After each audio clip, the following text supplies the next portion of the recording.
En clases anteriores hablamos de todo lo relacionado a la maquetación y diseño de interfaces con el UI Toolkit y ahora llega el momento de aplicarle lógica, que nuestros botones realicen alguna acción o actualizar algunos datos, así que vamos a ello. Voy a explicar en base a interfaces creadas para Runtime. Desde C# podemos crear una interfase desde cero o referenciar elementos de una existente y asignarle eventos. Vamos a ir por lo más básico. Tengo esta interfase con un campo de texto y un botón. En nuestro archivo de código, el primer paso será agregar el namespace correspondiente, el Unity Engine UI Elements. Con este namespace ya podemos empezar a referenciar nuestros elementos de la interfase.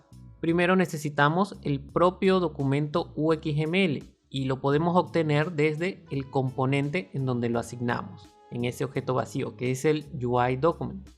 En el caso de este componente UI Document, podríamos serializar la variable o podríamos hacerla pública para asignarla desde el inspector. En este ejemplo lo vamos a capturar el componente directamente desde C#. Se nos recomienda utilizar el método onEnable para referenciar todos los elementos. Aquí lo vamos a capturar con el getComponent. Y ya teniendo el documento XML, el siguiente paso será empezar a capturar los elementos de nuestra interfase, ¿no? El texto, el botón, etc. En este ejemplo voy a crear una variable para el texto y una para el botón.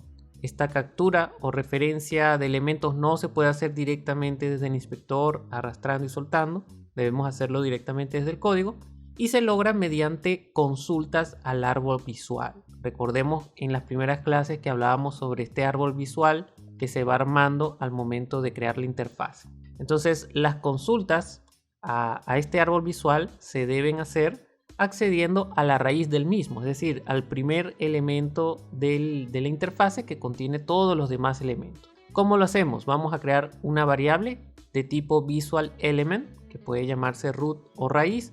Y aquí vamos a utilizar el root visual element, que esto se traduciría como acceder a la raíz de los elementos visuales que contiene ese árbol. Con esto ya podríamos empezar a hacer búsquedas. Por ejemplo, para buscar nuestro campo de texto, vamos a colocar el árbol en donde vamos a hacer la búsqueda, en este caso el root, seguido de la letra Q, que significa query o búsqueda, y luego el tipo, que en este caso sería label. Vamos a profundizar un poco más en este tema de las consultas, y aquí van a evidenciar la importancia de los selectores que vimos en una clase anterior. Siempre vamos a iniciar por un visual element raíz, en donde vamos a hacer la búsqueda. Recordemos que este root es una variable en donde hemos preguntado cuál es la raíz del árbol en el documento XML. ¿Significa que solo podemos consultar en la raíz? Pues no, podrías también tener otro visual element que ya tengas referenciado y hacer la búsqueda solamente allí, solo que por lo general se utiliza la raíz.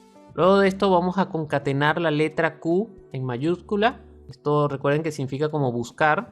Y a partir de aquí entran en juego los selectores, ¿no? Tenemos tres casos. El primer caso será por tipo. Aquí vamos a colocar, por ejemplo, un slider, un label, un button.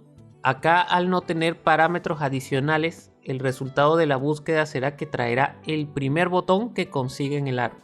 El segundo caso será mediante la clase de estilo.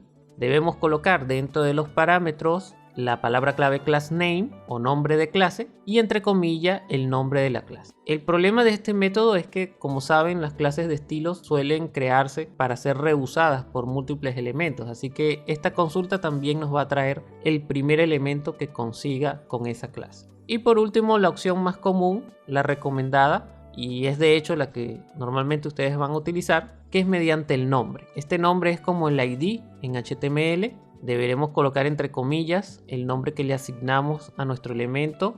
Este nombre lo colocamos en la primera casilla del inspector al seleccionarlos desde el UI Builder.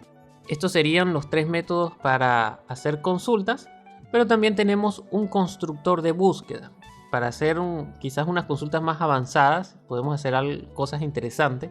Debemos cambiar la letra Q por la palabra completa query. Y por ejemplo podemos utilizar métodos como first para que nos traiga el primero que encuentre, last para que traiga el último, el hover para ver cuál está con el cursor sobre el elemento, active, entre otros. Una vez de que tenemos referenciados nuestros elementos, entonces ya podemos acceder a sus propiedades, ¿no? En el caso de este text podemos modificar si es que es visible, podemos editar su contenido, su nombre y cualquier de las otras propiedades que se pueden encontrar en cada elemento, ¿no? Hay propiedades que se comparten, pero también hay algunas que son específicas según el tipo. Pero ¿qué pasa si queremos modificar cómo se ve ese elemento? Entonces ahí entran el tema de los estilos. Y como ya saben, tenemos dos caminos. Podemos modificar los estilos en línea o podemos modificarlo mediante clases. ¿Cómo modificamos con los estilos en línea? Vamos a utilizar la palabra clave style y luego un punto y la propiedad, ¿no? En este ejemplo, por ejemplo, podemos modificar el tamaño de la fuente, el color o el ancho.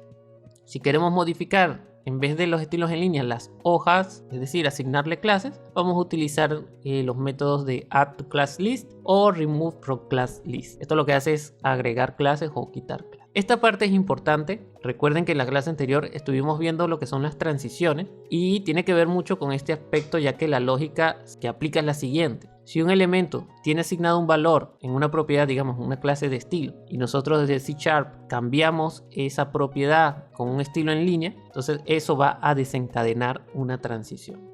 Ahora vamos a hablar de los eventos, quizás es la parte más importante sobre la funcionalidad de una interfase. En el UI Toolkit debemos registrar callbacks o eventos a los elementos para que estos finalmente ejecuten alguna acción. Entonces veamos un ejemplo. Acá tenemos un botón que ya lo tenemos referenciado y queremos asignarle una acción al hacer clic. Vamos a iniciar con nuestro elemento ya referenciado, seguido con el registro del callback y luego el tipo de evento que deseamos asignarle. Tenemos varios tipos, entre ellos tenemos los de captura. Esto captura la posición del mouse. Tenemos eventos del mouse en sí. Tenemos un evento específico para el clic. Tenemos también eventos para arrastrar y soltar. Tenemos eventos de input, que este de input se dispara cuando el usuario ingresa texto en una casilla. Tenemos eventos de teclado y tenemos eventos de transiciones. Entre otros, les voy a dejar un enlace con todas las referencias a esos tipos de eventos. En nuestro caso vamos a utilizar el de clic. Entonces, una vez de que registramos este tipo de evento, debemos asignar el método que queremos que se ejecute al dispararse ese evento. Ese método va a contener las acciones y debe recibir siempre como parámetro el tipo de evento que le hemos asignado. ¿Cómo hacemos en el caso de que nuestro método necesite parámetros adicionales? Pues acá lo haremos de la siguiente forma. En la parte del registro vamos a agregar primero el tipo justo al lado del tipo de evento y luego entre los paréntesis los parámetros que queremos enviar. En la parte del método lo haríamos de forma convencional. Estos callbacks podemos registrarlos a cualquier elemento. Entonces digamos que quieres ejecutar una acción al hacer clic sobre un texto o una imagen, pues podrías hacerlo de esta misma forma, ¿no? Porque el registro de eventos es al elemento como tal. Por último, vamos a hablar de cómo cambiar interfaces, ¿no? He indagado un poco y he encontrado dos técnicas para lograrlo. La primera y la más común, he visto que en general es la más recomendada, se trata de activar y desactivar los objetos que tienen el componente UI Document. Por ejemplo, acá tenemos un objeto contenedor y dentro están una serie de objetos vacíos, cada uno con el componente UI Document, con su propio archivo XML y su propio archivo de C#. Luego, desde este objeto padre, tenemos un script que es un manager, que es el que se encarga de activar y desactivar los objetos. Ese sería el primer método. Y el segundo consiste en cambiar la fuente del archivo XML que posee el componente UI Document. Aquí, por ejemplo, podríamos tener referenciado todos nuestros archivos XML o buscarlos directamente en una carpeta y luego mediante algún método podemos reemplazarlo en el mismo componente. ¿Cuál es la desventaja de este método? Recuerden que nosotros en la función de onEnable solemos referenciar los objetos y registrarle eventos. Entonces, si cambiamos el documento fuente, tendríamos que tener bien en cuenta que se debe realizar esa tarea nuevamente, ¿no? Debemos otra vez referenciar los archivos del nuevo documento XML y también registrarle nuevamente los eventos. Puedes decidir entre esas dos técnicas según sea tu caso y espero que les sirva como punto de partida todo lo que he explicado en esta clase y el tema de los eventos para iniciarse con la programación en UI Toolkit. En la próxima clase vamos a aplicar todo lo que hemos visto en este mini curso, vamos a crear una interfase desde cero y con eso cerraremos el mini curso de UI Toolkit.